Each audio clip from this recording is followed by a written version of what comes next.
Hello and welcome to the Cultured Bumpkin. This is chapter 19 of A Connecticut Yankee in King Arthur's Court by Mark Twain. Live studio recording, then we edit it into a audiobook which goes back up on the channel, and it can be like your little free audible.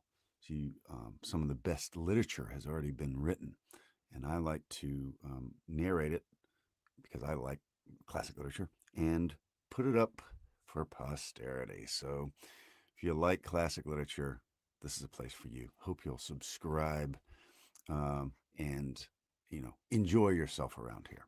But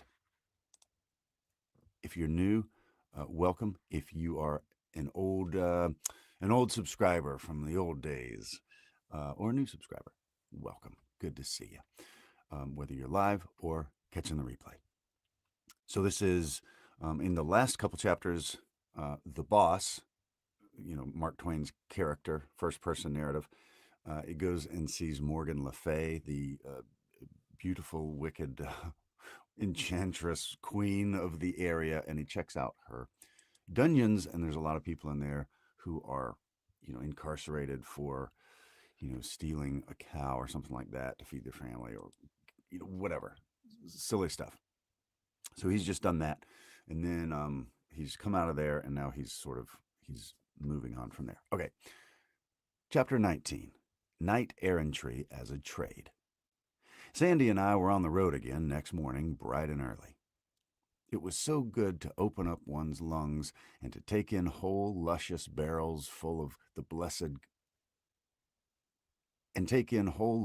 barrelfuls of the blessed God's untainted, dew-fashioned, woodland-scented air once more after suffocating body and mind for 2 days and nights in the moral and physical stenches of that intolerable old buzzard roost.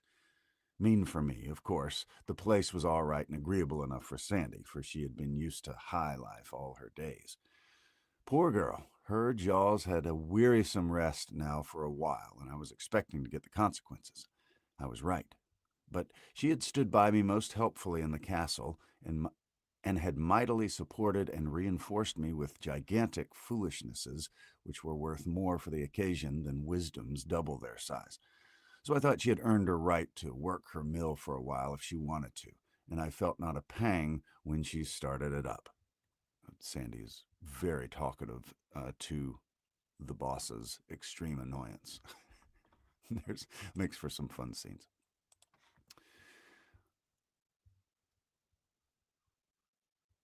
Now turn we unto Sir Marhaus that rode with the damsel of 30 winter of age southward. Are you going to see if you can work up another half stretch on the trail of the cowboys, Sandy? Even so fair, my lord. Well, go ahead then. I won't interrupt this time if I can help it. Begin over again, start fair, and shake out all your reefs, and I will load my pipe and give good attention.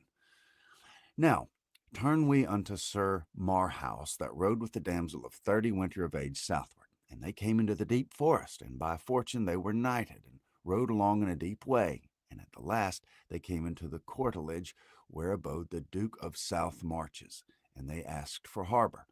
And on the morn the Duke sent unto Sir Marhaus and bade him make ready. And so Sir Marhaus arose and armed him, and there was a mass sung afore him, and he brake his fast, and so mounted on horseback in the court of the castle that they should do battle. So there was the Duke already on horseback, clean armed, and his 6 sons by him, and every each had a spear in his hand, and so they encountered, whereas the Duke and his 2 sons brake their spears upon him, but Sir Marhaus held up his spear and touched none of them. Then came the 4 sons by couples, and 2 of them brake their spears, and so did the other 2. And all this while Sir Marhaus touched him not. Then Sir Marhaus ran to the Duke and smote him with his spear, that horse and man fell to the earth, and so he served his sons. And then Sir Marhaus alight down, and bade the Duke yield him, or else he would slay him. And then some of his sons recovered, and would have set upon Sir Marhaus. Then Sir Marhaus said to the Duke, Cease thy sons, or else I will do the uttermost to you all. Then the Duke saw he might not escape the death. He cried to his sons, and charged them to yield to Sir Marhaus. And they kneeled all down, and put the pommels of their swords to the knight, and so he received them. And then they holp up their father, and so by their common assent promised unto Sir Marhaus never to be foes unto King Arthur. And thereupon at Whitsuntide and thereupon at Whitsuntide after, and to come he and his sons, and put them in the king's grace. Footnote. The story is borrowed, language and all, from the Mort d'Arthur.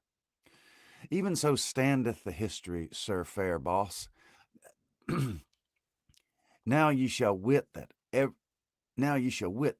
that buried duke and his 6 sons are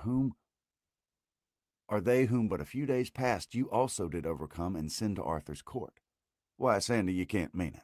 I speak not sooth. Let it be the worse for me. Well, well, well. Now, who would have ever thought that? 1 whole duke and 6 dukelets.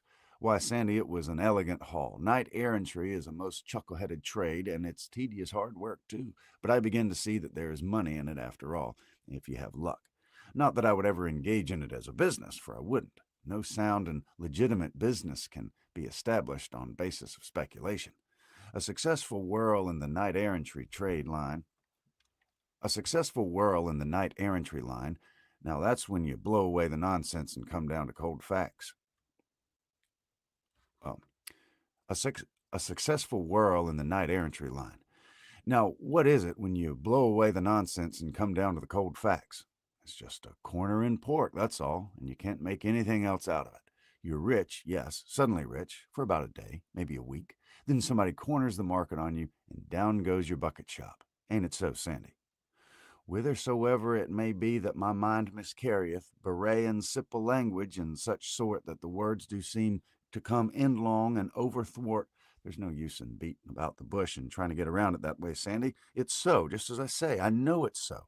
And moreover, when you come down to the bedrock, knight errantry is worse than pork. For whatever happens, the pork's left, and so somebody's benefited anyway. But when the market breaks in a knight errantry whirl, and every knight in the pool passes in his checks, what have you got for assets? Just a rubbish pile of battered corpses and a barrel or 2 of busted hardware. Can you call those assets? Give me pork every time, am I right? Peradventure my head being distraught by the manifold matters whereunto the confusions of these but late adventured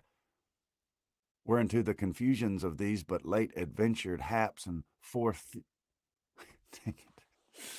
Peradventure my head being distraught by the manifold matters whereunto the confusions of these but late adventured haps and fortunings, whereby not I alone nor you alone, but every each of us meseemeth.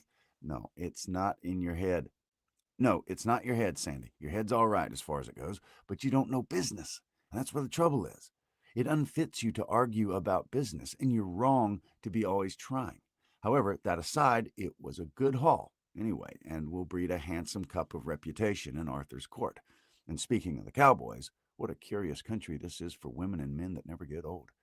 Now there's Morgan Le Fay, as fresh and young as a Vassar pullet, to all appearances, and here's this old Duke of the South Marches still slashing away with sword and lance at his time of life after raising such a family as he has raised.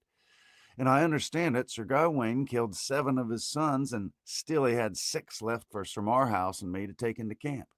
And then there was the damsel of 60 winter of age still excursioning around her frosty bloom. How old are you, Sandy? It was the first time I ever struck a still place in her. The mill had shut down for repairs or something. All right, that is chapter 19. So I'm kind of got a busy day. I'm about to travel, hang out with my brothers this afternoon and this weekend. So thank you very much for watching, and I will see you next time.